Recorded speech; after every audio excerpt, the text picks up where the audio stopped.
요. 예. 자, 오늘 날씨 엄청 춥네요. 아침부터. 예, 오늘 이제 마지막 수업입니다. 기초 이론 오늘 종강하고 다음 주는 한 주 수업이 없을 거예요.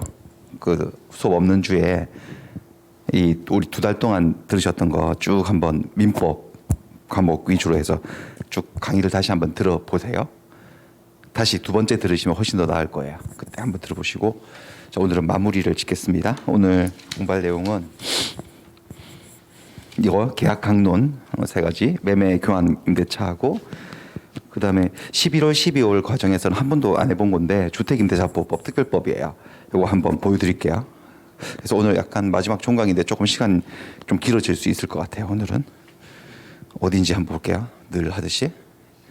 우리 지금 세 번째 산 계약법, 우리 지난주에 계약 총론, 계약의 일반적인 이야기 쭉 배우셨고, 원래 계약 강론은 15가지 계약이 법전에 나오는데 그 중에서 딱 3가지 계약, 우리 시험에 나오는 것은 매매 계약, 교환 계약, 임대차 계약, 그거 한 5문제 나오거든요. 3가지 계약에서 그거 한번 대충 보고, 첫 번째 5가지 특별법 중에서 제일 중요한 거, 여기 임대차 계약의 특별법이죠. 주택임대차보호법, 주택의 임차인들 보호하는 특별법인데 그거 한번 살펴보도록 하겠습니다. 매매부터 시작을 할게요. 자, 매매 계약이에요. 매매 계약의 전체 모습이 이렇게 생겼어요. 서설, 총설에서는 매매의 의의와 성질, 그 다음에 두 번째 매매 계약의 성립, 뭐 계약이니까 합의로 성립하고, 그 다음 매매가 성립될 때 매매를 곧바로 안 하고 예약을 한번 걸어뒀다가 매매를 하자고 미리 약속을 해뒀다가 요 예약에 터잡아서 본계약이 매매를 하는 경우가 있어요. 마치 결혼을 바로 안 하고 약혼했다가 결혼하듯이 그런 거 있는데 오늘 안 할 거고, 그 다음에 매매계약이 성립할 때 매매계약 체결하는 그날 계약금 줄 때 많죠. 부동산 매매 같은 경우 이거 되게 중요하거든요. 100% 시험에 나오고, 요거 좀 볼 거예요. 성립 파트에서는 요거 좀 보고, 그다음 매매계약의 효력에서 일반적인 효력, 뭐 일반적인 효력은 매도인은 권리 이전해줘야 되고 약속한 권리, 매수인은 대금 지급해야 되는데 그와 관계된 기본 조문들 좀 살펴보고, 그다음에 담보 책임, 매매계약이 유상계약이어서 매도인은 자기가 판 물건이나 권리에 하자가 있으면 자기 잘못이 있든 없든 무조건 책임져야 돼요. 돈 받고 팔았기 때문에, 돈값을 못하는 거기 때문에 그 매도인의 담보 책임이라고 그래요. 하자에 대한 담보 책임을 져야 돼요. 그거 좀 기본적인 개념 좀 살펴보고, 환매익은 안 하고. 그래서 한번 쭉 보겠습니다. 제일 처음에 서설, 계약의 의의, 매매 계약의 의의와 성질. 매매, 보통 우리가 매매 이러면 매매가 뭐예요? 그러면 그냥 보통 편하게 사고 판다 이렇게 하잖아요. 근데 이제 법을 배우기 전에는 사고 판다 이렇게 생각하면 충분한데, 근데 이제 시험을 공부하니까 그렇게 생각하고 하는 그런 패턴을 버리셔야 돼요. 사고 판다 되게 편하죠. 엄청 편한데 그런 식으로 자꾸 이제 접근하다 보면 점수도 되게 편한 점수를 받게 됩니다. 아주 편안한 점수. 그러니까 좀 딱딱해도 정식으로 FM대로 가야죠. 매매가 뭐냐 이러면 여러분들 법 공부하셨으니까 매매는요, 계약인데 일방은 재산권을 이전할 것을 약정하고, 저렇게 대답하셔야 돼. 생각도 그렇게 하셔야 돼요. 재산권 이전을 약정하고 상대방은 여기에 대해서 대금을 지급할 것을 약정하는 거야. 약속한 거지. 그거를 매매라고 해요. 일방은 저 갑은 재산권 이전, 저 건물의 소유권이나 토지의 소유권이나 지상권, 전세권 이런 재산권을 이전하겠다고 약속하고, 얘는 그 돈 줄게 그러면 대금 지급을 약정함으로써 이루어지는 낙성계약이에요. 낙성, 요물이 아니에요. 그러니까 실제로 재산권을 이전하고 돈을 줘야지 성립하는 게 아니고 그렇게 하겠다고 약속한 거죠. 돈을 주겠다고 약속한 거예요. 합의만으로 이루어지는 계약, 낙성계약이에요. 합의만으로.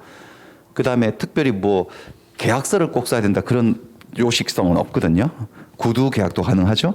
그러니까 불요식 계약이고, 그 다음에 양채무가 생겨요. 재산권 이전 채무, 대금 지급 채무가 기브 앤 테이크 대가성이 있으니까 쌍무 계약이에요. 그리고 얘는 출연하고 얘도 출연하고 대가성이 있으니까 유상 계약이죠. 그리고 쌍유라고 기억하시라고. 모든 쌍무 계약은 다 유상 계약이니까.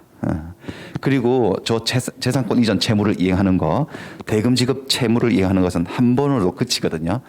계속적으로 반복적으로 하지 않고 한 번 1회 채무 이행으로 끝나니까 일시적인 계약이에요. 재산권 이전을 약속한 사람을 매도인이라 하고, 매도자라고 불러도 틀린 말은 아닌데 민법 정식 용어로는 매도인이라 그래요. 매도인. 얘는 매수인 이렇게 얘기하죠. 그게 쌍무계약이다 보니까, 쌍무계약이니까 우리 지난주에 배웠는데 쌍무계약의 두 가지 특징. 양채무는 서로 동시 이행 관계에 놓이게 되고 또 위험부담 법리가 생기고. 그러니까 예를 들어서 저쪽에서 소유권 이전을 안 해줘요. 저 집을 매매해놓고 그럼 난 대금 지급을 거절할 수 있죠. 동시 이행 항변으로. 그다음 매매계약 체결 이후에 지진이 나서 저 건물이 내려앉았어요. 그러면 소유권 이전 채무만 사라지는 게 아니라 대가성에 있는 대금 지급 채무도 함께 사라지기 때문에 지진을 당해서 집이 날린 매도인은 매매 대금을 받을 수가 없게 되는 위험 부담을 자기가 하게, 채무자가 하는 게 원칙이고, 그런 거 배우셨잖아요. 그다음에 이게 유상계약이어서 아까 말했지만 담보 책임져야 돼요. 제가 판 토지나 물건에 건물에 하자 있으면 매도인이 그거를 알았건 몰랐건 무조건 책임져야 돼. 돈을 받았기 때문에. 유상계약에 그 양팔저울이 있었잖아요. 등가성 유지를 위해서. 그리고 일시적인 계약이기 때문에 채무 불이행이 있을 때 매도인이 재산권 이전 채무를 이행하지 않거나 매수인이 대금 지급 채무를 이행하지 않으면 상대방 당사자는 계약을 해치가 아니라 뭐 했나? 해제. 소급적으로 없애버리는 해제를 해서 원상회복을 청구할 수가 있어요. 뭐 이런 게 기본이죠. 이때 저거 주목하셔야 돼요. 우리가 보통 매매 이러면 집 팔고 땅 팔고 소 팔고 개 팔고 그렇게 생각을 하는데, 우리가 집을 판다라고 하는 게 어떤 거냐면 정확하게는 저 집을 판다? 그게 뭘까요? 이 건물의 소유권을 이전한다는 소리죠. 그렇죠? 토지, 땅을 판다는 것은 토지의 뭐요? 소유권을 이전한다는 거거든. 근데 매매계약의 개념을 보세요. 소유권 이전이라고 안 돼 있고 뭐라고 돼 있죠? 재산권이야. 소유권이 더 큰 개념이에요? 재산권이 큰 개념이에요? 재산권이 훨씬 더 큰 개념이죠. 재산권의 양대축이 뭐죠? 뭐하고 뭐가 있죠?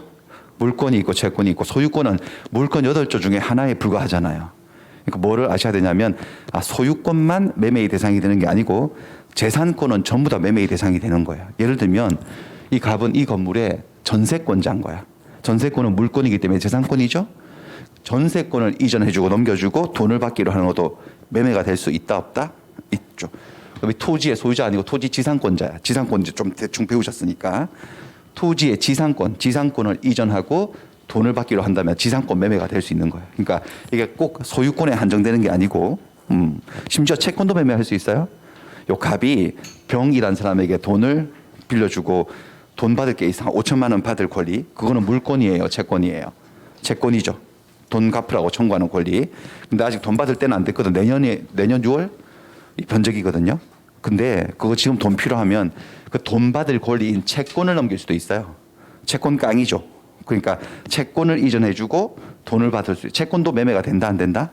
되죠. 그러니까 이 매매의 대상은 소유권이 아니라 정확하게 뭐라고 이해하셔야 된다고요? 재산권, 훨씬 더 넓은 개념이다. 그 다음에 저 이전하기로 약속한, 갑이 이전하기로 약속한 저 재산권이 자신의 권리가 아니라 타인의 권리여도 상관없어요. 남의 물건 가지고 매매할 수도 있어요. 그것도 가능하다는 거죠. 뭘 이해를 하셔야 되냐면, 저 매매라고 하는 법률 행위는 채권 행위예요. 물권 행위가 아니라 채권 행위고, 처분 행위가 아니라 의무 부담 행위여서 그런 거예요. 의무 부담 행위. 자, 14페이지로 가서 한번 볼 거예요. 이건 책으로 볼게요. 우리 법률행위의 종류에서 이거 했죠. 법률행위의 종류에서 단독행위, 계약, 합동행위, 요거는 한번 들으셨고, 그렇죠? 그 다음에 이 페이지에서 우리가 했던 게 단독행위, 계약, 합동행위 가장 기본적인 거 요거 했고, 저 밑에 내려가서 불요식행위, 요식행위 요거 했어요. 뭐가 원칙이죠? 법률행위는 요식인 게 원칙이야, 불요식인 게 원칙이야?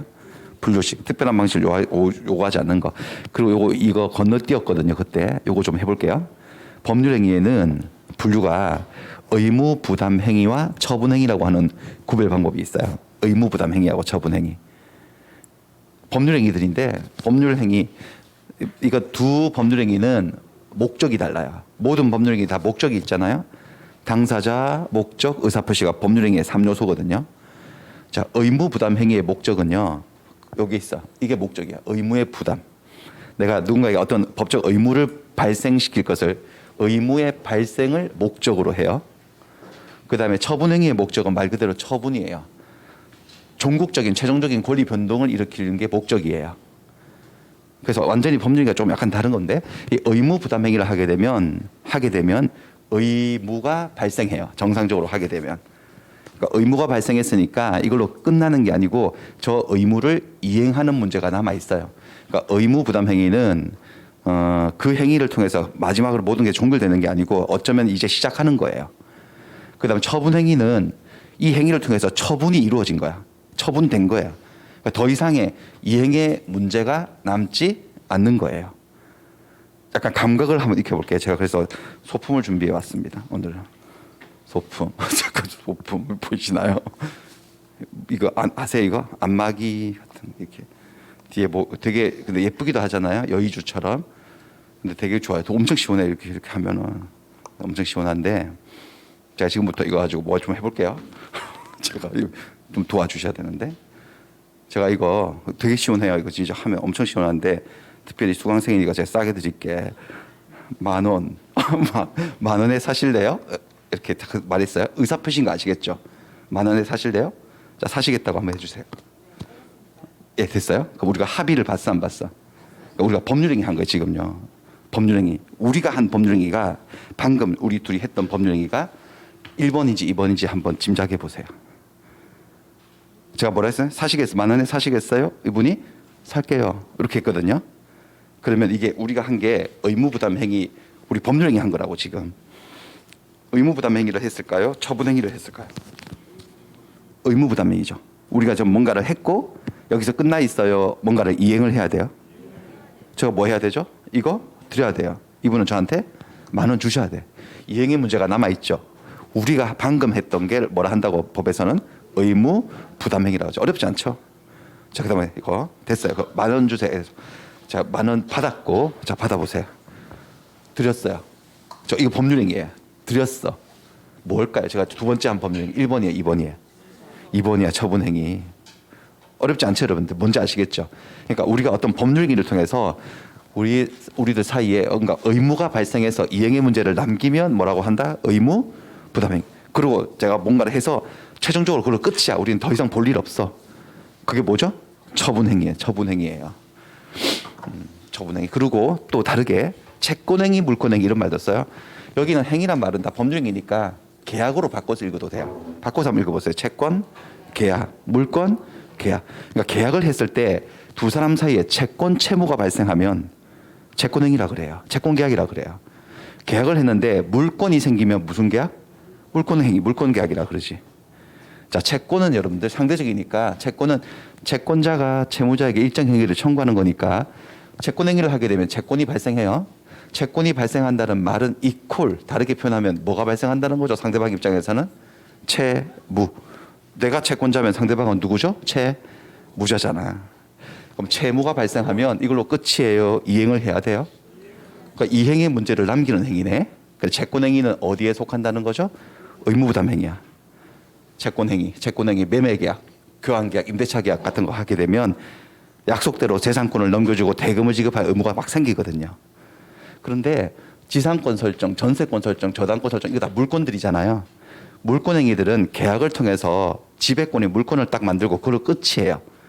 그 물권행위 자체로 끝나는 거거든. 종국적으로 조금 이제 감이 안 올 수도 있는데 어쨌든 지금 도식적으로 지금 일단은 그렇게 알아두세요. 물권 계약들 이런 거, 지상권 설정, 전세권 설정, 저당권 설정은 물권 행위들이에요. 이 행위 문제를 더 이상 남기지 않죠. 그거로 저당권 만들어주고 끝이고 전세권 만들어주고 끝이고 막 이러는 거예요. 그렇습니다. 근데 이걸 왜 나누느냐 하면은 왜 법률행위를 의무부담행위하고 처분행위로 나누냐면 무권리자가 그 행위를 했을 때 그 행위가 유효인지 무효인지가 차이가 나거든요. 무권리자가. 자, 의무부담행위는 처분을 하는 게 아니고 내가 약속을 해서 언제까지 넘겨주겠다고 의무를 부담하는 거야. 그래서 그 의무부담행위를 할 당시에는 내가 그 물건에 권리가 없어도 소유자가 아니요 처분권이 없는 자라 하더라도 의무부담행위는 효력이 생겨요. 효력이 생긴다는 게 처분이 된다는 소리가 아니고 뭐가 발생한다는 소리죠? 의무가 발생한다는 거예요. 하지만 처분행위는 말 그대로 처분행위이기 때문에 처분 권한이 없으면 거기에 소유권자가 아니면 기본적으로 할 수 없는 행위예요.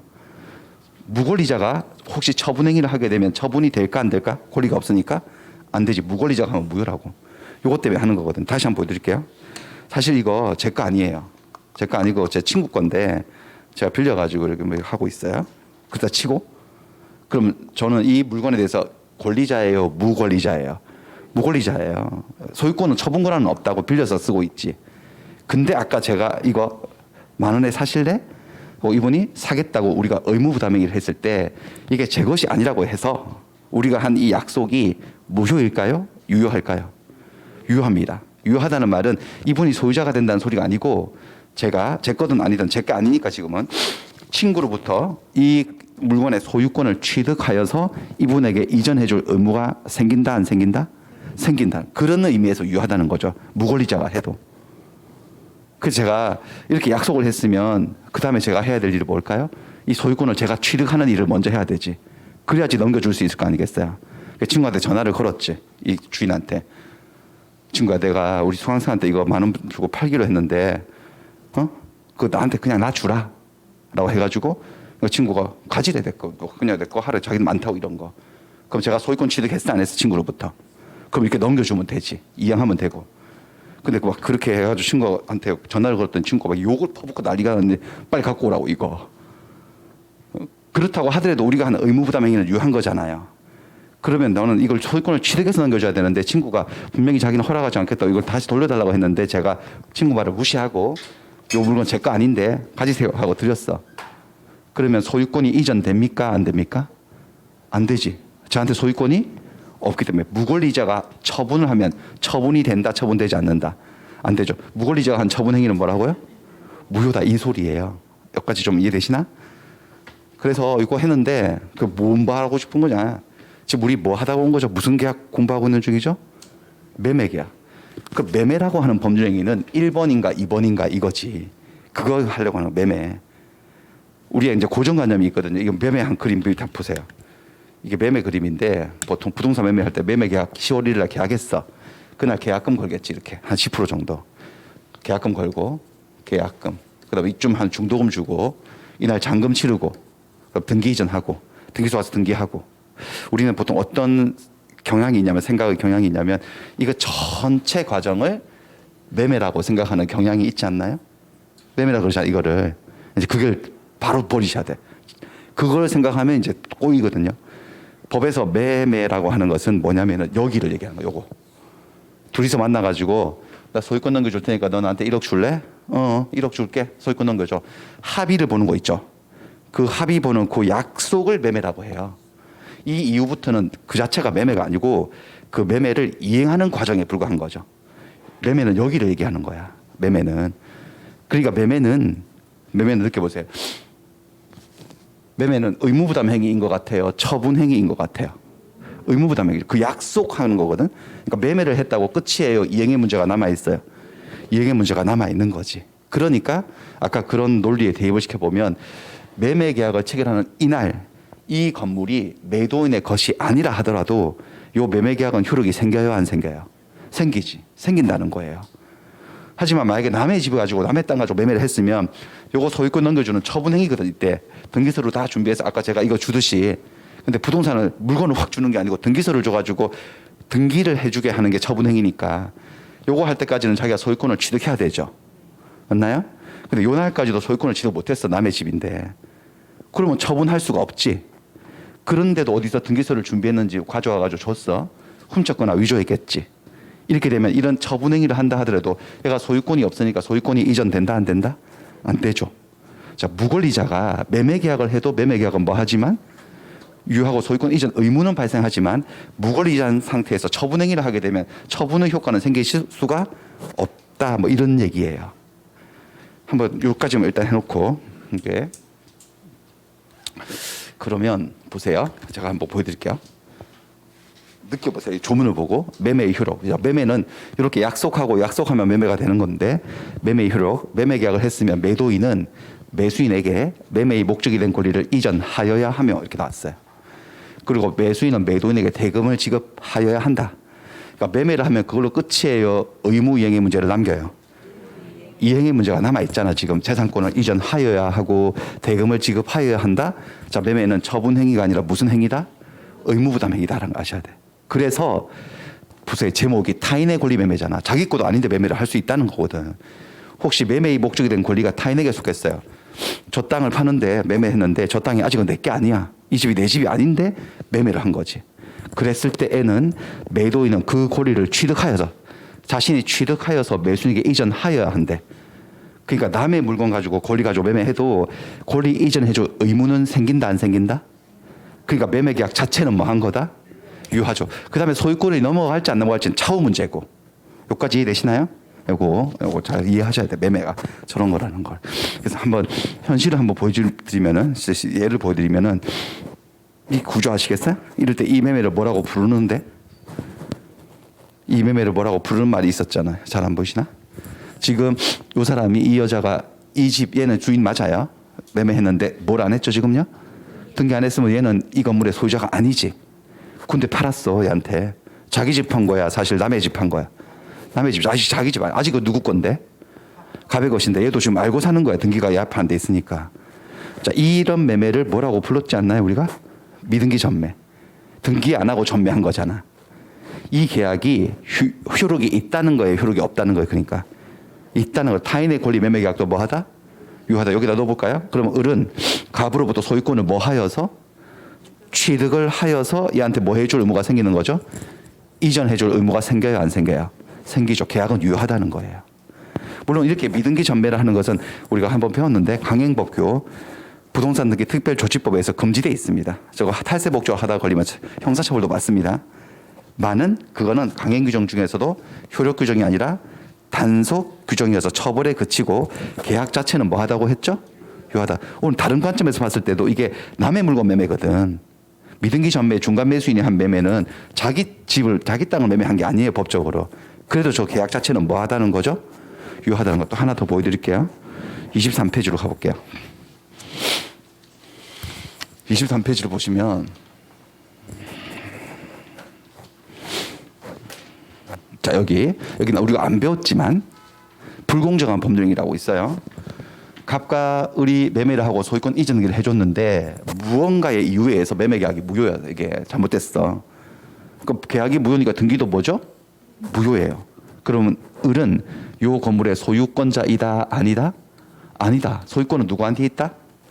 여전히 갑에게 있다. 근데 이러한 사정을 모르는 선의의 병이 나타난 거죠. 선의의 병 눈에는 얘가 이 집에 살고도 있고 등기도 돼 있으니까 소유자처럼 보여 안 보여? 그래서 이 등기를 믿고 등기에는 공신력도 없지만 이 매매를 하는 일이 있을 수 있나 없나 현실에서요. 있죠. 그리고 등기를 넘겨받았을 때 지금 이제 이거 이해되실지 모르겠네. 매매는 유효고 등기는 무효라는 거. 여러분들 의무부담 행위하고 처분행위 개념을 배우셨다면 지금 이거 자기 집 매매한 거야 남의 집 매매한 거야. 남의 집을 매매해도 매매 계약 자체는 채권적으로 뭐 하다? 유효하다. 계약 자체는 유효하다는 거지. 하지만 얘가 등기소를 해서 이렇게 넘겨주는 것은 의무부담 행위예요 처분 행위예요. 그 무권리자가 했기 때문에 처분은 무효해서 등기는 효력이 생기지 않는다는 거예요. 그걸 모르면 선생님이 이런 질문도 받았어요. 선생님 여기 20몇 페이지 오타예요. 오타. 여기 오타라고 생각하는 거야. 계약이 유효인데 여기 무효라고 돼 있으니까 우리의 상식은 여기 무효 이렇게 돼야지 상식이잖아요. 맞나요? 하지만 이제 배우셨으니까 계약 자체는 매매는 뭐 하다? 유효하지만 소유권은 넘어가지 않는다. 얘는 무권리자이기 때문에. 그리고 얘가 선의로 이 등기를 믿었겠지만 또 배웠죠. 등기에는 뭐가 없다고 공신력이 없으니까 지금도 여전히 소유자는 갑이고 얘는 소유권 선의여도 소유권 취득 못한다 이런 거예요. 지금 여기서 오늘 지금 한 게 뭐 한 20몇 분 동안 한 게 뭐죠? 의무 부담행위, 처분행위 요 개념도 한번 들어보셨어요. 지금 매매는 의무 부담행위다.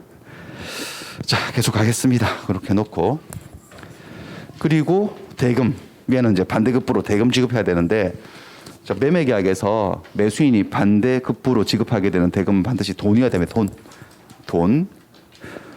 수표는 수표도 돈에 뭐 화폐에 준하는 거기 때문에 수표로 주는 것도 매매고. 하지만 보세요. 얘가 부동산 소유권을 이전하고 얘가 주식을 한 몇천 주를 주기로 한 거야. 그거는 매매 계약이 아니에요. 왜? 주식은 뭐가 아니기 때문에 금전이 아니어서. 그러면 교환 계약에 해당해요. 교환 계약. 네, 됐습니다. 이 정도만 해가지고 몇 문제 확인하고 1번 매매 계약은 유상계약의 요물계약이다. 이건 맞는데 그쵸? 유상은 맞는데 어디가 틀린 것 같은데? 요물이 틀렸죠? 유상은 맞고 요물이 아니라 무슨 계약이죠? 낙성 합의만으로 이루어진 낙성 계약이죠. 그다음에 지상권 토지를 빌려서 쓰는 권리 물건 매매의 대상이 될 수 없나요? 있죠. 자, 매매의 대상은 소유권이에요, 재산권이에요. 재산권에는 물권도 있고 채권도 있고 물권의 한 종류니까 매매의 대상이 될 수 있지. 그다음에 타인의 권리도 매매의 대상이 될 수 있나요? 이유가 뭐죠? 매매는 뭐가 아니라 뭐이기 때문에 처분 행위가 아니라 의무 부담 행위여서 매매를 할 그 단계에서는 내 권리든 남의 권리든 매매는 해볼 수는 있어. 그러니까 타인 소유물, 자기 거 말고 남의 물건을 목적물로 하여 체결된 성립한 매매 계약은 무효라고 말을 하면 안 되고 뭐라고 해야 되죠? 유효죠. 이 유효란 말이 매수인이 소유자가 된다 그 소리가 아니고 매도인은 그 권리를 취득해서 매수인에게 이전해줄 의무가 생긴다. 여기까지만 얘기하는 거예요. 소유권이 넘어갈지 안 넘어갈지는 더 살펴봐야 돼. 이제 그 다음 과정을. 됐어요. 자, 여기까지 하고 자, 그 다음에는 이게 서설 파트 보신 거 의와 성질. 자, 성립에서는 이런 거 다 넘어가고 제일 중요한 계약금 좀 볼게요. 계약금 얘기. 자, 계약금도 우리의 고정관념을 또 깨야 되는 게 있어요. 계약금. 다른 거 설명하는 것보다 계약금 설명할 때 제일 힘들어요. 왜냐하면 다른 것들은 여러분들이 사전 예비 지식이나 경험이 없기 때문에 제가 뭐라고 하면 딱 그대로 받아들이거든요. 거부감 없이. 금방도 채권행위, 물권행위 이렇게 해버리면 의무부당하면 딱 받아들여 주시는데 요 계약금은 경험이 있으신 거예요. 어른들이 매매를 해보셨으니까 계약금을 줘보기도 줘봤고 받아보기도 했고 계약금이 뭐라고 하는 고정관념이 있는 거예요. 근데 그게 되게 잘못됐을 때가 많거든요. 보세요. 자, 매매 계약을 하고 보통 누가 주죠? 계약금을? 매수인이 줘요? 매도인이 줘요? 매수인이 이 돈에 1억으로 매매했으면 보통 10% 정도 주죠? 10%라는 건 어디도 법에도 없어요. 뭐 딱 10% 이렇게 하는데 보통 10% 정도 주지. 한 1,000만 원, 1억이면 1,000만 원 정도 딱 주는 걸 계약금이라 그러잖아요. 계약금. 첫 번째. 이 계약금 안 주면 이 매매 계약 성립하지 않는다. 부동산 매매는 OX. X. 매매 계약은 낙성 계약이에요. 계약금 지급으로 성립해요. 합의로 성립해요. 합의예요. 합의만으로 성립하는 낙성 계약이에요.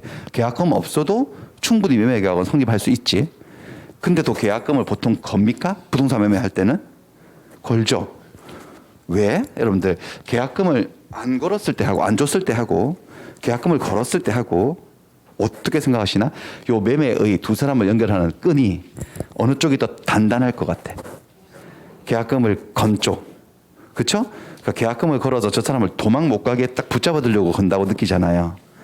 그게 100% 완전히 100% 잘못된 정반대의 생각이거든요. 이상한 거지.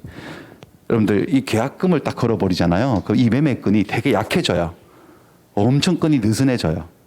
진짜로 저 끈을 단단하게 해서 저 도망 못 가게 하려면 계약금 안 줘야 돼요. 안 받는다 그래야 돼. 그럼 계약이 장난 아니게 단단해지는데 계약금을 걸면 계약의 끈이 약해져요. 오히려. 이상하죠? 이상하네. 계약금은 왜 주나? 계약금은 여러 가지 의미가 있어요. 세 가지 기능 내지 의미 성질이 있는데 첫 번째 증약, 해약, 위약 이렇게 돼 있네. 이게 지금 한자어들이잖아요. 다. 한자는 어순이 영어하고 똑같아가지고 동사가 앞에 오고 목적어가 뒤로 가는 거지. 증약이 뭐죠? 계약을 증명한다. 계약이 체결되었음을 증명하는 돈. 해약이 뭐죠? 계약을 해제한다. 계약을 해제하려고 주는 돈. 위약이 뭐죠? 계약을 위반한다. 계약 위반 시에 손해배상조로 주는 돈. 그런 거예요. 근데 계약금이 저런 성질을 다 가질 수 있게 되는 거죠. 첫 번째, 계약금은 증약금이에요. 너하고 나 사이에 계약이 체결되었어 라는 걸 증거하는 돈이에요. 그래서 자, 계약금을 주고 영수증을 받아뒀다면 얘가 계약금 받았다 영수증 써줬어. 근데 혹시 나중에 저 매도인이 집을 판 사실을 부인해. 난 당신하고 매매한 적 없어 라고 하면 계약금 받은 영수증을 들이대고 이거 뭐예요? 나한테 계약금 받으셨잖아. 영수증 써주셨잖아. 당신 나랑 계약한 거야 라고 증명할 수 있어 없어요? 있어. 계약 체결의 증거금의 성질이 있지. 요 계약금의 증약권으로서의 성질은 100%죠. 모든 계약금은 최소한 증약금 기능은 무조건 다 있어요. 언제나 계약금은 증약금의 성질은 있어요. 두 번째, 계약금은 계약금이라고 그래요. 해약이 뭐라고요? 계약을 저 매매 계약을 뭐 한다고요? 자, 저 매매를 단단하게 하려고 주는 돈이 아니고요. 매매를 끊어버리려고 주는 돈이에요.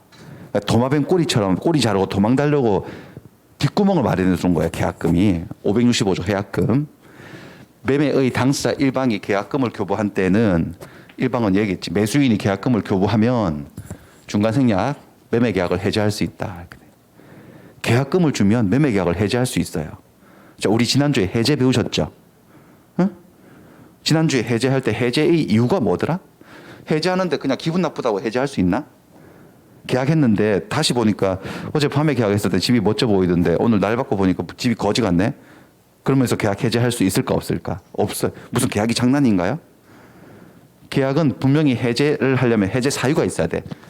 약정 해제권, 약정 사유가 있든지 아니면 법정 사유로서 주로 뭐였던가요? 채무, 불이행, 이행지체나 이행불능 이런 게 있어야지 해제권이 생겨요. 근데 이 지분을 딱 보시면 아무 이유도 없어요. 그냥 이유 없이 계약을 해제할 수 있는 거야. 뭐를 주면? 계약금을 주면. 계약금을 주면 아무 이유도 없어. 그러니까 이유는 있지. 변심이지, 변심. 변심을 이유로도 계약 해제가 가능하다니까요. 그러니까 계약금을 주는 이유가 계약을 단단하게 하려고 아니면 끊으려고 해약하려고 주는 돈이에요. 계약금은. 그래서 근데 아무 이유도 없이 계약을 해제하는 거니까 약간의 코스트는 들어가, 비용은 들어가. 계약금을 준 사람은 계약금 포기해야 돼. 그냥 해제 못 해요. 저 1,000만 원 준 거 날려야 돼. 받은 사람은 해약하고 싶으면 수령자는 매도인인 거 아시겠죠, 여러분들? 2배 줘야 돼. 1,000만 원 받았으면 2,000만 원 돌려줘야 돼. 그러니까 돈 1,000만 원만 쓸 용의가 있으면 이 계약의 굴레에서 자유롭게 해방될 수 있는 해방권이에요. 자, 그렇다면 보세요. 계약금은 무슨 돈이라고 여러분들? 해약금이라고. 그럼 계약금 안 줬을 때는 어떻게 될까요? 반대 해석해 볼까요? 매매 계약을 하면서 계약금 없이도 계약할 수 있어 없어요? 안 주면 계약 해제가 될까? 변심을 이유로? 절대 안 되지. 무슨 계약이 장난인가요? 안 돼요. 계약 해제가. 그때부터 계약 이행 안 하면 채무불이행이고 난리 나는 거죠. 손해배상 강제 이행 당할 수도 있고 소송 들어와서. 그렇습니다. 어떤 분들은 아니 계약금을 걸어도 이렇게 해제할 수 있는데 계약금 안 걸으면 그냥 해제하면 안 되나? 안 됩니다. 절대로. 법의 경우는 계약은 지켜져야 한다. 계약이 여러분들 이번 주 일요일 날 저기 도봉산에 등산 갈래? 그런 친구들하고 약속이 아닙니다. 여러분들. 그건 인간관계잖아. 그냥 깰 수도 있는 몸이 아프면. 근데 계약은 장난이 아니죠. 이건 법적 구속력이 있는 약속이기 때문에 계약금이 지급되지 않았을 때는 이런 식으로 자유롭게 해제할 방법이 없습니다. 아시겠어요? 그러니까 계약금을 왜 주는 거냐고. 도망가려고 아니면 붙잡아 두려고요. 도망가려고 주는 돈이에요. 사실은 반대로. 물론 이 돈이 아까워서 여기 포기 1,000만 원이 아까워서 거기 뭐 머물러 있을 수 심리적인 효과는 있겠지만은 계약금을 안 걸었으면 그 여지도 없다니까. 도망갈 여지도 없다니까요. 그러니까 해약금이에요. 그런데 여기 보시면 또 이렇게 있어요. 당사자 간에 다른 약정이 없는 한 이렇게 된다는 거. 다른 약정이 없으면 이게 또 반대로 해석하면 다른 약정이 있으면 매매 계약을 해제할 수 없다 이 소리잖아. 뭔 소리냐면은 우리 계약금 1,000만 원을 주면서 갑한테 이렇게 말합니다. 사장님, 저 이 계약금 1,000만 원 드리는 게 우리 계약 체결을 기념하고 증거금으로서 드리는 거지. 저 해약하려고 드리는 거 아닙니다. 우리 그때 세롬에서 같이 배우셨잖아요. 노원 같이 동기죠. 그때 계약금 기억하시죠? 우리 565조에 이 계약금의 해약금으로서의 성질을 그냥 없앱시다. 저 아무 이유도 없이 계약금 포기하고 계약 해제하겠다 이 소리 안 할 테니까 사장님도 2배 돌려주고 이유도 없이 해제하는 거 우리 서로 이거 하지 맙시다. 라고 다른 약정을 할 수 있다는 거예요, 없다는 거예요? 있다는 거죠. 그러면 이 해약금 기능은 날아갈 수도 없어질 수도 있어 없어요? 있다는 거지. 그렇습니다. 그렇습니다. 그런데 그렇게 할 사람은 없어요. 그렇게 하는 사람은. 왜? 모르니까. 사람들은 전부 다 계약금을 주면서 이걸 단단하게 붙잡아 두려고 주는 줄 알고 주기 때문에 계약금을 주면서 이 계약금의 해약금 기능을 배제하는 특약을 하는 사람은 잘 없어. 다른 약정을 잘 한다, 잘 하지 않는다? 안 하죠. 안 하면 계약금은 뭐가 되는 거죠? 제목처럼 해약금이 되는 거죠. 거의 99%. 그래서 이렇게 말해요. 계약금은 해약금인 것으로 뭐 한다? 추정을 해요. 증약금이면서 해약금 기능도 있다는 거죠. 이해되셨나? 근데 저 해약금 기능을 없앨 수 있어 없어? 그러니까 두 사람은 합의했어요. 근데 없애는 사람이 잘 없다 이거예요. 그래서 거의 계약금은 해약금의 기능을 가지게 돼요. 세 번째는 위약금. 위약이 뭐죠? 위약. 계약 위반 이 소리예요. 증약은 계약 증명, 입증, 해약은 계약 해제 이런 소리예요. 위약, 계약 위반이란 말은 한마디로 뭐예요? 채무 불이행이죠. 계약을 하면 각자에게 의무, 채무가 생겨 안 생겨? 그걸 이행 안 하는 게 계약 위반이지. 그러면 채무 불이행을 하게 되면 채무자는 상대방 채권자가 입은 뭐를 해줘야 된다? 손해를 배상해 주는 게 수순이거든요. 채무자. 얘가 중도금 안 주는 게 채무 불이행이고 계약 위반이고 제가 소유권 이전 안 해주는 게 채무 불이행이지. 그러면 상대방 채권자에게 손해배상 해줘야 돼요. 근데 우리 민법은 손해배상의 기본 원칙이 실제 손해배상이에요. 실손해요. 리얼. 실제 입은 손해를 증명해서 배상받아야 돼요. 예를 들면 얘가 중도금을 안 줬어. 뭐죠? 두 글자로 말하면 15일이 중도금 날인데 15일 안 주고 날짜 넘어가서 16일로. 계약 위반이지. 다르게 표현하면 뭐죠? 채무 불이행. 그럼 얘가 채권자 입장에서 표현하면 되지. 얘는 얘한테 뭐를 청구할 수 있다는 거죠? 손해배상. 얼마를? 실제 입은 손해. 자기가 실제 얘가 중도금을 제때 못 받아서 실제 입은 손해요. 얼마일까? 중도금을 그날 못 받고 다음날 이렇게 날짜 넣어주면 실제 손해가 얼마 발생할까? 모를 일이지 그거야. 그리고 다 천편일률적이에요. 그때 달라요.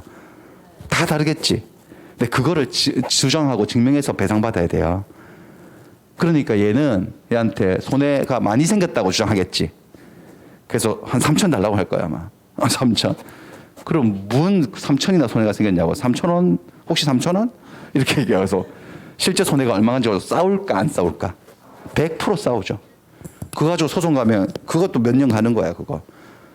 그러니까 그거는 너무 피곤한 일인 거지. 그게 너무 피곤한 일이어서 실제 손해로 하지 말고 손해배상 채무불이행 시 위약 시 손해배상할 금액을 미리 정해둘 수도 있을까 없을까? 계약에서 특약으로. 그걸 무슨 돈이라 할까? 세 글자로? 위약금이라면 편하잖아요. 그러면 계약서에 적어놓는 거야. 너든 나든 계약을 위반하면 어떤 형태로든 위반하면 손해배상을 딱 1,000으로 끝내자. 1,000만 원. 좋냐? 좋다 해서 써놓는 거야. 그러면 채무불이행 있을 때 내가 얼마의 손해를 입었다는 걸 증명할 필요가 없이 1,000을 달라고 할 수 있어 없어요? 그게 그러면 실제 손해는 1,000보다 더 생길 수도 있나 없나? 가능성은요. 덜 생길 수도 있지만 그건 복불복이야. 더 생겼다고 더 달라고 할 수가 없고 덜 생겼다고 덜 주겠다고 못해요. 딱 위약금대로 가는 거야. 편하죠 이렇게 되면. 근데 그건 위약금이고 지금 우리는 뭐 공부하고 있는 중이죠? 계약금. 근데 갑자기 왜 위약금 얘기를 하냐면 뭐가 될 때가 있으니까요. 계약금이 위약금 구실을 할 때도 있거든. 근데 무조건 아니에요. 무조건 그런 게 아니고 계약금이 지급되었다고 계약금이 무조건 위약금인 게 아니고 계약금을 위약금으로 삼읍시다라고 하는 두 사람의 뭐가 필요하다? 특약이 있을 때만. 여기까지. 다시. 계약금은 첫째 무슨 성격이 있다고요? 증약 100% 무조건 모든 계약금은 최소한 증약금 기능이 있고 그러니까 계약금이 지급되면 해약금의 성질을 가진 것으로 뭐 된다고요? 추정. 거의 한 90 몇 프로. 그 다음에 계약금이 지급되면 계약금은 뭐가 될 수도 있다는 거죠?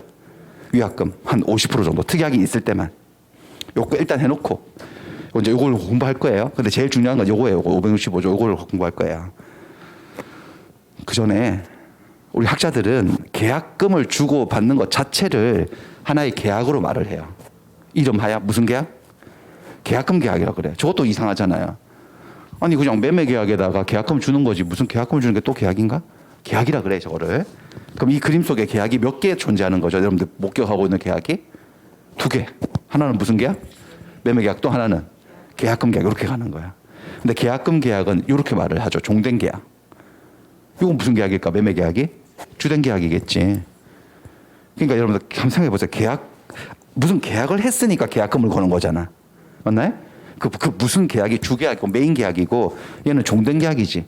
아무 계약도 없이 계약금을 거는 사람은 없어. 뭐 임대차를 했거나 도급을 했거나 뭐가 메인이 있고 그리고 이제 거기에 부수해서 체결되는 종된 계약이니까 부종성. 법의 세계에서 종된 것은 주된 것과 법적 운명을 같이 하는 거니까 혹시 어떤 이유로 매매 계약 자체가 무효가 돼버리면 계약금 계약은 효력을 유지할까 효력을 잃을까요? 잃지. 주계약 없이 계약금이 무슨 의미가 있어? 그리고 이게 종된 계약이긴 하지만 주된 매매 계약과 반드시 동시에 체결될 필요는 없답니다. 무슨 소리냐면 오늘은 매매만 했어. 계약금은 안 넣었어. 그래도 매매 계약은 성립한다 안 한다? 하죠. 그리고 그 다음날 계약금을 넣었어요. 그래도 계약금에 이런 효력은 다 생겨요. 일주일 있다가 계약금을 넣어도 계약금의 효력이 생긴다고. 같은 날 체결될 필요는 없다. 그다음에 이제 계약금 계약은 요물 계약이에요. 요물 계약. 요물 계약의 반대말이 뭐더라요? 낙성. 자, 매매 계약은 낙성이었어요, 요물이었어요? 낙성이죠. 매매 계약은 실제로 재산권을 이전해야 성립한다. 그렇게 합의함으로 성립한다. 합의만으로. 그러니까 매매 계약만 딱 할 것 같으면은 돈하고 물건이 필요 없이 입만 가지고 두 사람이 만나면 계약을 할 수 있어서 매매 계약은요. 있죠. 하지만 계약금 계약은 요물 계약이에요. 계약금을 주기로 약속만 한 가지고 되지 않고 실제로 계약금을 줘야 돼요. 그때 성립하는 거야. 그래서 1억으로 매매하고 사장님 계약금은 1,000만 원 드리면 될까요? 라고 하니까 이 매도인이 1,000만 원 주시면 되지. 다들 1,000만 원 보통 1할 주니까 좋아요. 1,000만 원 드릴게. 이렇게만 되어 있는 상태에서는 계약금 계약은 성립하지 않은 거예요. 그건 합의만 되어 있는 상태이기 때문에. 그럼 언제 성립하느냐? 계약금 1,000만 원을 입금했을 때, 아니면 거기서 신문지 둘둘 말아 돈 줬을 때, 그때 계약금 계약이 성립한다는 거예요. 아시겠죠? 예, 다 줬을 때 성립해요. 그러니까 혹시 계약금이 1,000만 원이야. 원래 매매대금이 1억에 계약금이 1,000만 원인데 밤에 계약을 해가지고 1,000만 원이 현금으로 못 찾았어요. 그래서 있는 돈 이렇게 보니까 주머니 보니까 300만 원 있어. 300만 원을 먼저 줬어. 계약금 전부 아니면 일부. 내일 700만 원 더 넣기로 했어. 계약금 잔금. 그럼 오늘 이 밤에는 매매 계약은 성립한 거야. 합의가 됐으니까. 하지만 계약금 계약은 성립했다 안 했다? 안 한 거예요. 안 한 거야. 계약금 계약은 1,000만 원 다 줘야지 성립하거든. 그럼 아까 전에 해약금 기능 있죠. 계약금이 전부 다 교부되었을 때 1,000만 다 넣었을 때는 얘가 2,000만 원만 돌려주면 해약할 수 있었나 없었나? 1,000만 원이 다 들어왔을 때는요. 있었죠. 근데 1,000 중에 지금 300 들어왔어요. 그러면 그 계약금의 일부 지급된 300만 원을 곱하기 위해서 600 돌려주고 계약 해제는 할 수가 없어. 아직 계약금 계약이 체결된 게 아니기 때문에 계약금으로 효력이 없거든. 이해되셨나요? 여기까지? 그리고 제일 중요한 게 이 중에 뭐라고 여러분들 뭐 공부할 거라고요? 해약금 얘기할 거예요. 계약금이 아니라 계약 해제를 공부할 거예요. 계약금으로 계약 해제하는 거. 요건과 효과. 지난주에 배웠던, 지난주는 계약금으로 계약을 해제하는 게 아니고 뭐 때문에 계약을 해제하는 거 배웠죠? 채무 불이행. 채무 불이행은 유형이 2개 있었지. 이행지체, 이행불능. 맞나요? 이행지체를 이유로 계약을 해제할 때는 요건, 해제하기 전에 뭘 해야 됐었는데 지체를 이유로 해제할 때는 최고, 독촉. 그 상당한 기간이 경과하도록 이행 안 하면 그때 해제하고, 이행 불능을 이유로 해제할 때는요, 최고 없이 곧바로 계약을 해제할 수 있고, 뭐 그런 거 좀 있었죠? 있었어요? 있었어요. 그 다음에 효과. 채무 불이행으로 계약을 해제했을 때는 이렇게 외워달라고 했는데, 소원손. 계약은 소급적으로 사라지고, 받은 건 싹 다 돌려줘야 되죠. 뭐죠? 원상회복. 그리고 채무 불이행한 사람은 별도로 뭐도 해야 돼? 손해배상 소원손. 근데 지금 이건 지난주에 했던 것은 채무 불이행으로 인한 계약 해제고, 지금 계약금으로 계약을 해제하는 것은 누군가가 채무 불이행을 한 게 아니고 그냥 변심이잖아요. 그러니까 지난주에 했던 거하고 달라진다는 거예요. 상황이 다르다는 거예요. 해제는 같은 해제인데 요건과 효과가 같다 다르다? 다르다. 그걸 아셔요. 먼저 요건, 사유부터요. 계약금으로 계약을 해제할 때 무슨 사유가 필요가 없습니다. 아무 사유도. 그냥 하는 겁니다. 그냥 싫어요. 내가 이 계약이 갑자기 싫어져서 변심만으로도 해제할 수 있어 없어? 계약금 해제는요. 있죠. 이행지체, 이행불능 다 필요 없다니까요. 최고 다 필요 없다니까. 그런 거 그냥 자유롭게. 그래서 이런 해제권을 어떤 학자들은 해방권이라고도 해요. 계약을 굴려서 해방될 수 있는 돈 1,000만 원 포기하고 해방되는 거죠. 서로. 방법 대신 그 자유로움을 누리는 대신 돈 좀 써야지. 우리 지난주에 채무 불이행을 이유로 계약을 해제할 때는 뭘 포기하거나 2배 돌려주거나 그런 말 없었잖아요. 근데 지금은 이제 저기 아까 보셨어? 교부자가 누구죠? 매수인이야, 매도인이야? 계약금 교부자. 어? 교부자가 뭐 준 사람 받은 거야, 받은 사람 얘기하는 거야? 누가 주는 거죠? 그러니까 매수인 얘기하는 거지. 이거는 매수인은 계약금을 뭐 해야 돼요? 포기해. 네 가져라 그러고 해제해야 돼.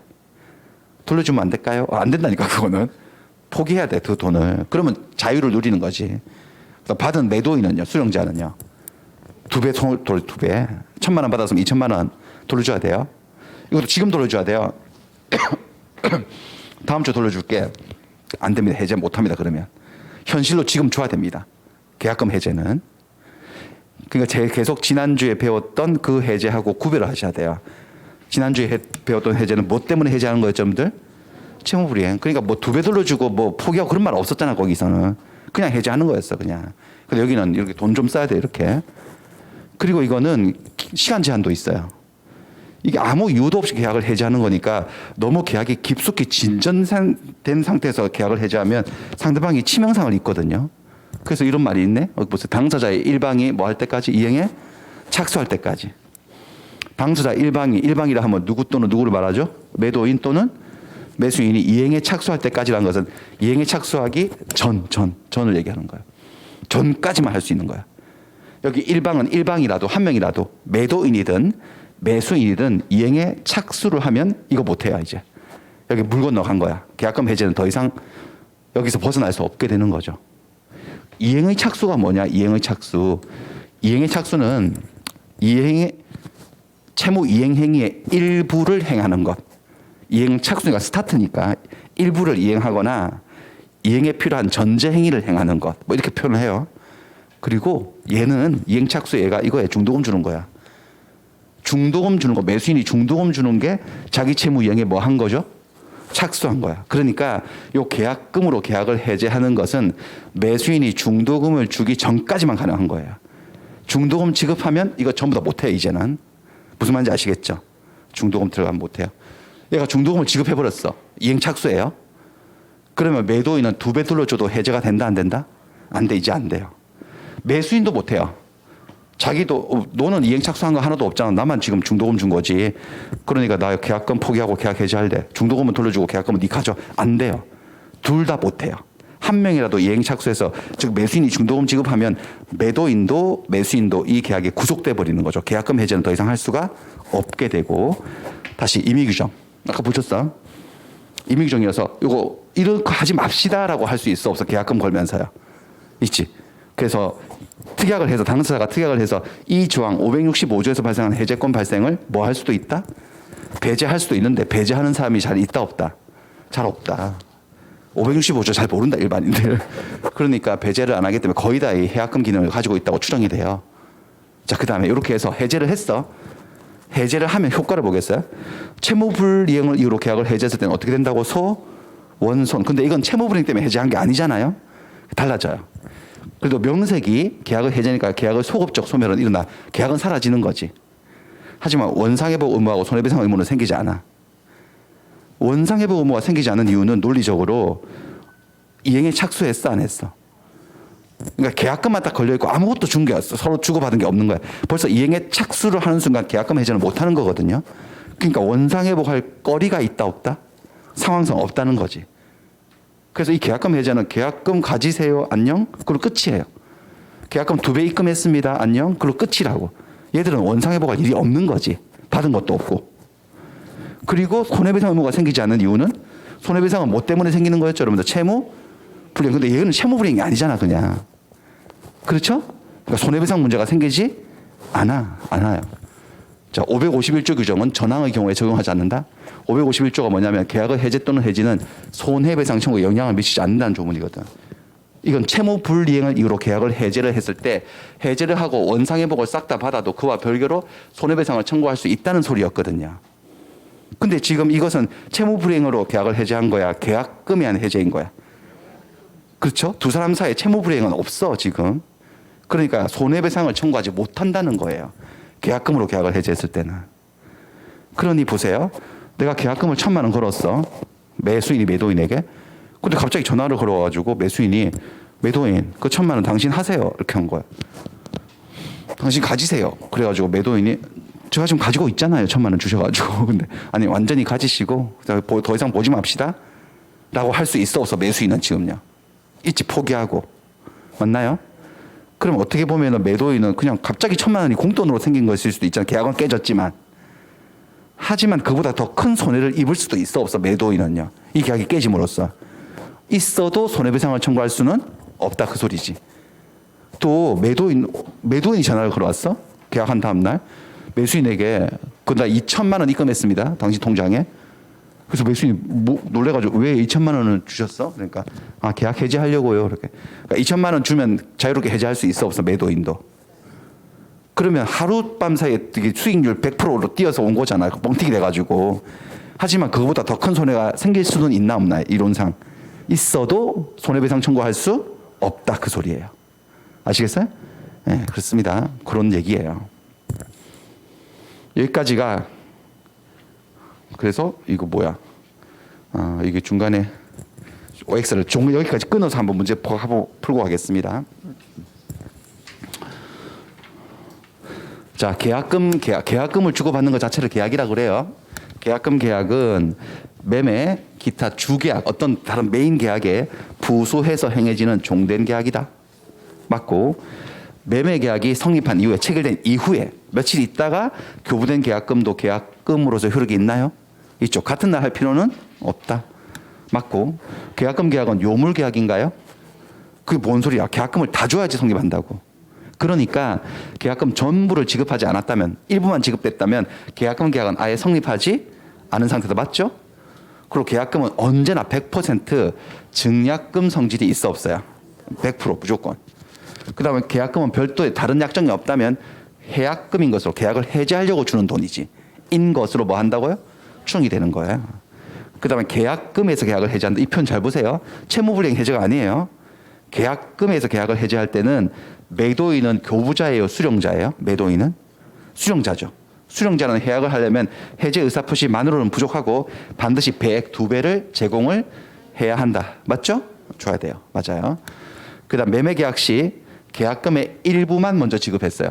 1,000만 원 중에 300만 원만. 700만 원은 다음 날 주기로 했어요. 이때 매도인은 실제 받은 일부 금액 300에 곱하기 2해서 $600 주고 주계약 매매 계약을 해지할 수는요. 없어. 안 되지. 그럼 못해요. 1,000만 원이 다 완납되었을 때 그때부터 그 기능이 시작되는 거예요. 매수인이 중도금을 지급했어. 뭐라 그러죠? 중도금 지급한 것을 이행에 착수한 거예요. 특별한 사정이 없다면 매도인은 이젠 계약금 배액을 상환하고 계약을 해지할 방법은 없지. 맞나요? 없어요. 자, 매도인이 계약의 이행에 전혀 착수하지 않았어요.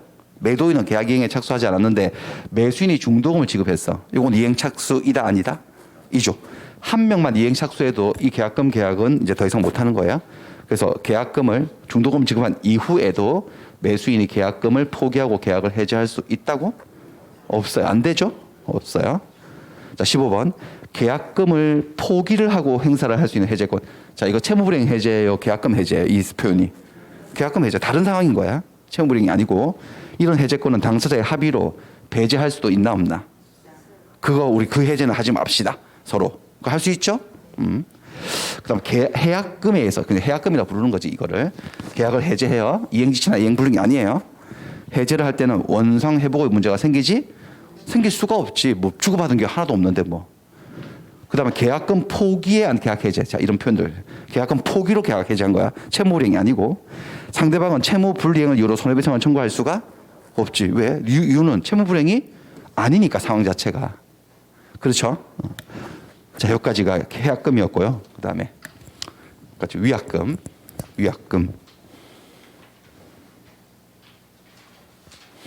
위약금은 뭐냐?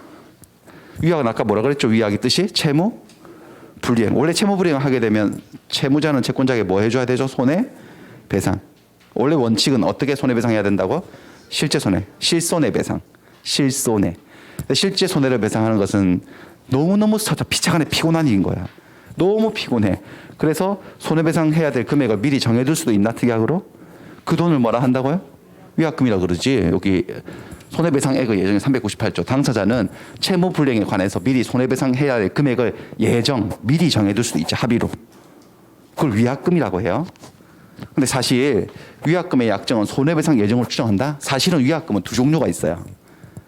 위약 시에 주기로 한 돈 위약금은 지금 본 이 손해배상액의 예정으로서 손해배상금으로 줄 때도 있고 또 어떨 때는 위약 벌로 주는 경우도 있어. 벌. 그 아주 독한 놈 둘이 만났을 때인데 그러니까 위약금으로 1,000만 원 딱 잡혀 있어요. 뭔가 계약을 하고 근데 자기들 뭐라고 적어놨느냐 이거는 손해배상금 아니다. 벌금이다. 벌금 그냥 우리끼리. 그래서 위약 시에 벌금으로 1,000만 원 주고 손해는 실손해배상으로 다시 또 해줘야 되는 거야. 그때의 위약금을 뭐라 한다고 여러분들 위약 벌이라고 해요. 근데 보통 사람들이 위약금 약정을 할 때는 1번의 의미로 할까 2번의 의미로 할까? 1번으로 한 것으로 뭐 한다는 거야?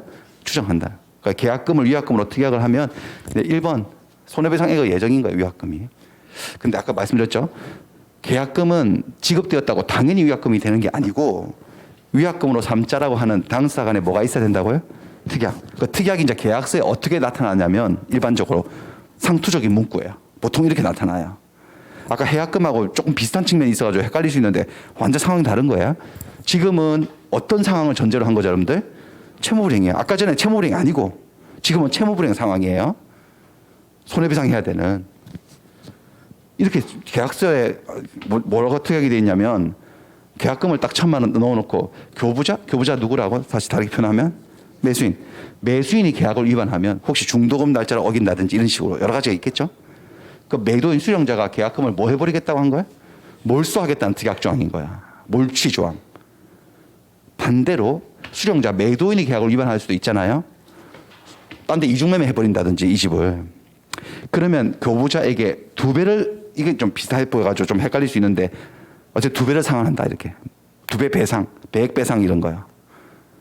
이게 뭐 어떤 의미인지 한번 잘 보세요. 먼저 교부자가 한번 위약해 볼게요. 얘가 중도금 날 중도금을 안 줘. 그게 계약 위반인가 아닌가? 계약 위반이고 채무불이행이죠. 그래서 몇 번 매도인은 달라고 독촉하다가 계속 안 주면 채무불이행을 이유로 갑이 계약을 해지할 수 있어 없어요? 채무불이행을 이유로. 있지. 그러면 소원손이지 이거는요. 계약은 사라지고 원상회복 해야 되잖아. 원상회복으로서 받은 계약금은 받은 날로부터 이자 붙여가지고 돌려준다는 거 기억나실지 모르겠네. 그리고 별도로 얘는 얘한테 손해배상 청구해야 되지. 그러니까 원래 FM은 뭐냐면은 얘가 위약을 해서 계약을 위반해서 매도인이 열받아서 계약을 해지하면 계약금은 돌려주고 실손해를 배상받는 게 원칙이에요. 이해되시나? 그런데 얘들은 특약을 했다고 계약금을 안 돌려주고 뭐 하기로? 몰수하기로 했어, 매도인이. 그게 뭘까?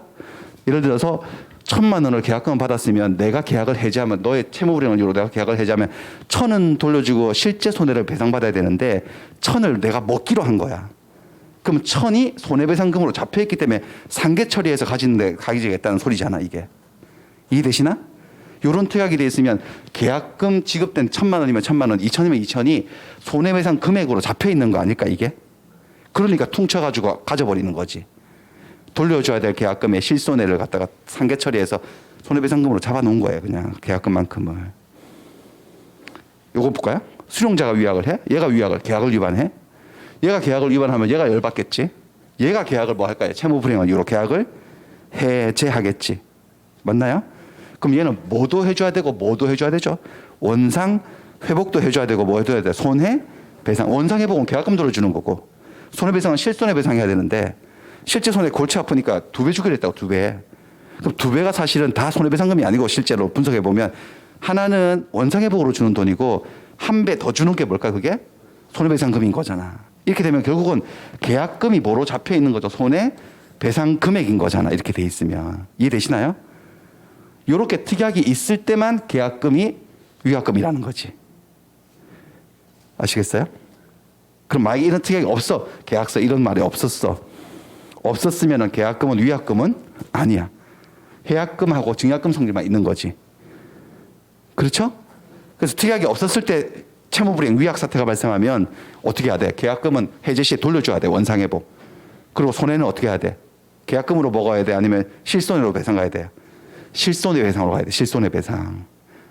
그런데 우리는 또 고정관념이 뭐가 있냐면 이렇게 생각한다니까요. 계약금은 당연히 위약금이라고 생각하는 경향이 있어요. 사람들은. 이런 특약을 했거나 안 했거나 한번 보세요.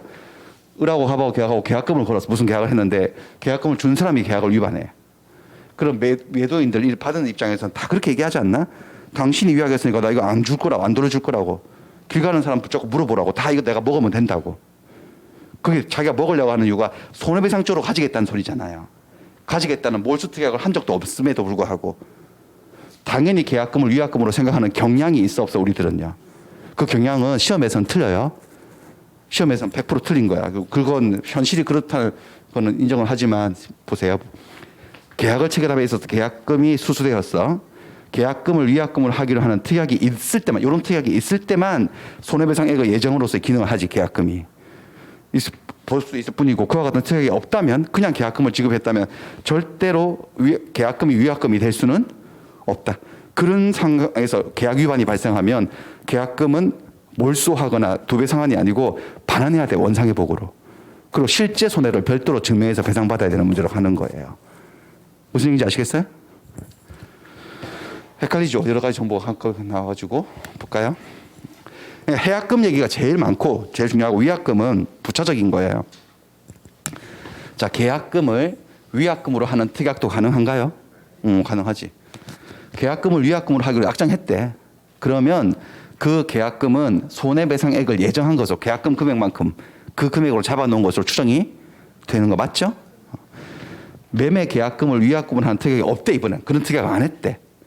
안 했다면 채무 불이행을 이유로 계약을 해제하는 상황에서 실제 리얼 손해 따로 증명해서 그것만 받을 수 있지. 덮어놓고 계약금을 내가 몰수하겠다. 그러면 된다 안 된다? 안 되죠. 돌려줘야 돼. 계약금은. 실제 손해만 배상받을 수 있어요. 자, 을은 갑소유 토지를 매수하면서 위약금에 대한 약정 없었어요. 위약금 약정 안 했어. 그냥 계약금을 지급했으니까 계약금은 해약금 기능은 있고 증약금 기능도 있지만 위약금 기능은 없는 거지. 근데 을이 중도금 지급이 지체되었대. 이게 뭐예요? 채무 불이행. 2글자로 하면 위약인 거야 이게. 그래서 갑이 계약을 열받아서 계약을 해제한 거지. 그럼 계약금 받아든 3천만 원은 어떻게 해야 된다고? 원상 회복해주고 실제 손해를 배상받아야 되는데 계약금 3천만 원 손해배상금으로 간주되어서 당연히 갑이 가져버리면 된대. OX? 이게 X라니까요. 근데 이렇게 생각한다고 사람들은. 무슨 말인지 아시겠죠? 시험에서는 틀리는 거니까 오해하지 마시라고. 여기까지 기본. 예. 계약금에. 여기까지 하고 잠깐 쉬었다가 OX 확인했고 2교시로 매매 회로 가겠습니다. 좀 쉬었다 하겠습니다. 예.